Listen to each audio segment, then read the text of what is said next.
As the House gets ready to debate legislation on immigration reform, a Valley business and 3 local artists have come together to highlight the issue.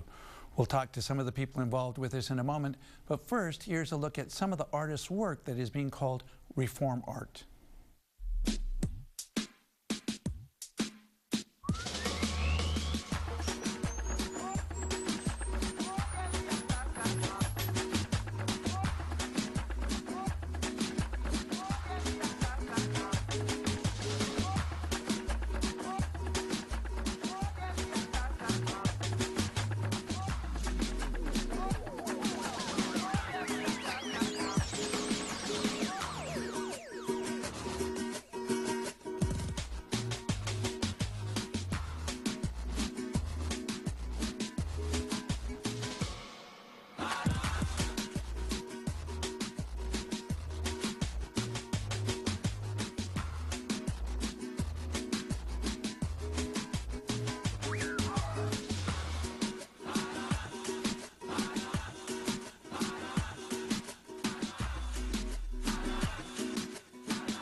Joining me now is Tania Torres Marquez, owner and CEO of Torres Marquez Communications. Also here is one of the artists, Pablo Luna. Pablo, if you regularly move as quickly as you did in that video, the Phoenix Suns, I think, would like to talk to you. We'll talk about your basketball career in a moment. But before we do that, Tania, you're the originator of this reform art, yes, as you've called it. Tell us what led to this. What led to this? Well, we've all have seen the headlines lately being dominated by comprehensive immigration reform. We all have a personal story in terms of my staff as to why we support comprehensive immigration reform. For me, I'm the owner of a small business, and I'm also the daughter of immigrant parents. If it wasn't for immigration reform in 1986, there is not much that would separate myself from a dreamer. I was born in Mexico, and because of immigration reform in 1986, I was able to obtain my legal status. I was brought to this country by my parents at 2 weeks old. But since then, I've been able to contribute to this country, I'm proud to say, in several different ways. And so for me, drawing attention to the economic impact of immigration reform is a personal mantra, and it's very important for me and my team that people understand that in addition to all of the social issues that come with immigration reform, there's also the business impact that could impact several different businesses and the economy in this country. And how do you hope to get that message across? We're doing it in several different ways, but the umbrella behind all of it is called ReformArt, which is the business community and the art community coming together to draw attention to this important cause.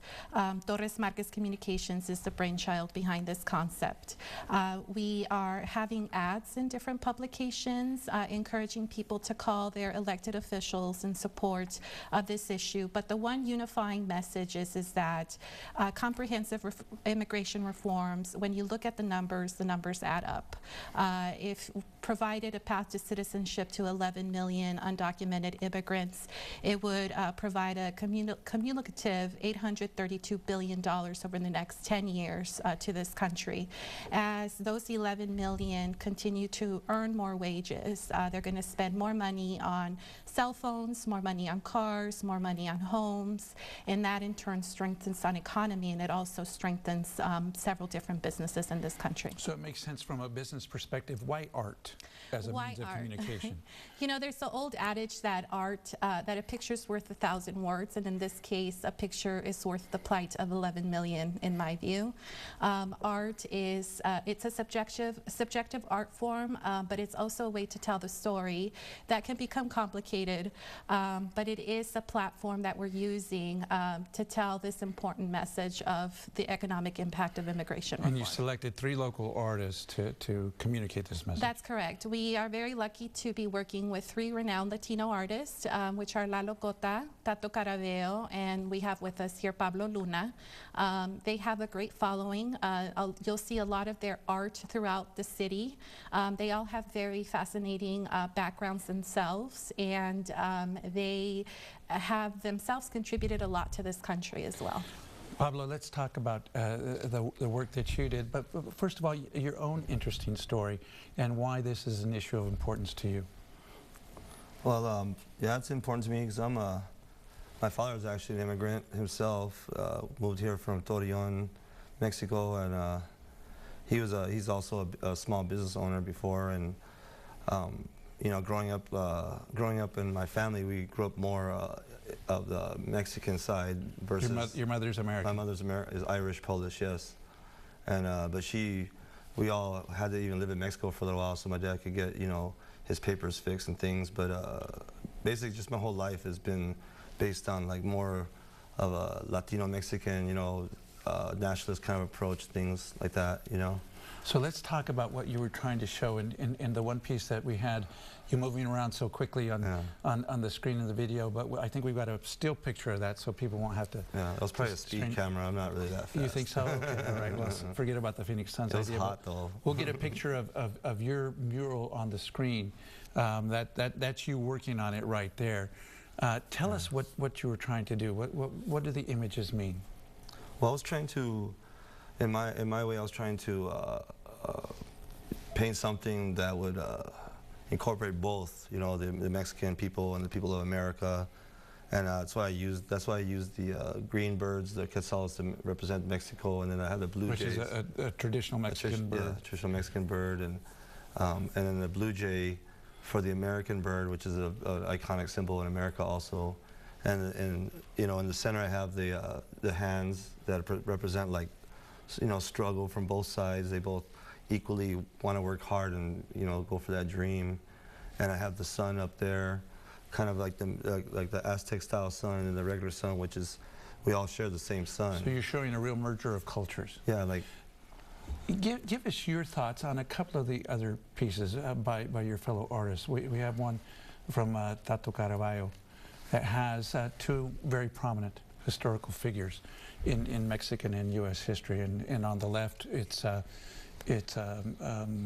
President Juarez of Mexico, and then of course President Lincoln. Yeah, and his mural is a very good depiction. He has the people in the middle, which represent the people who are here that want to stay here and continue living here, 11 million. And those characters he did is to, like, kind of describe, like, to show, like, there's the iconic figures in America is Abraham. The iconic figure of Mexico is Benito. Both great men that did both good things. And the people that are in the center of his piece represent the people who are, you know, here ready to work hard, and some of them striving to be them kind of iconic figures also. And the last one is by Lalo Cota.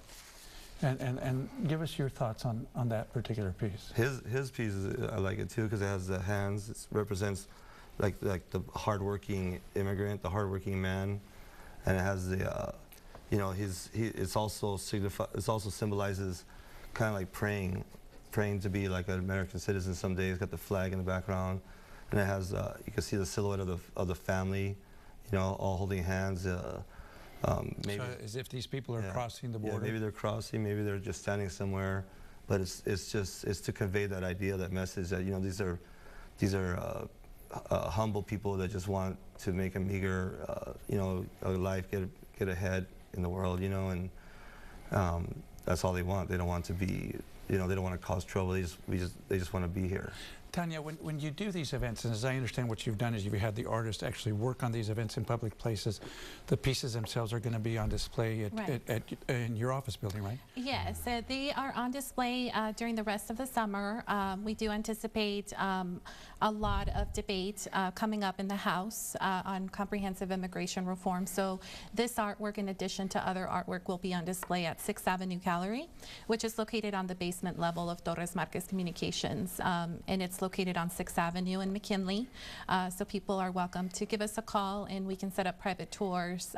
It is important to highlight that the pieces that you saw on the screen are not finished pieces.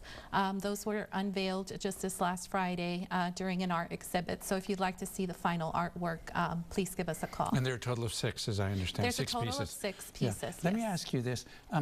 People might say you're just preaching to the choir. Do you really expect with these messages and the audiences of people who are looking up to actually persuade anybody to change their mind, and somebody who wasn't supporting immigration reform now will?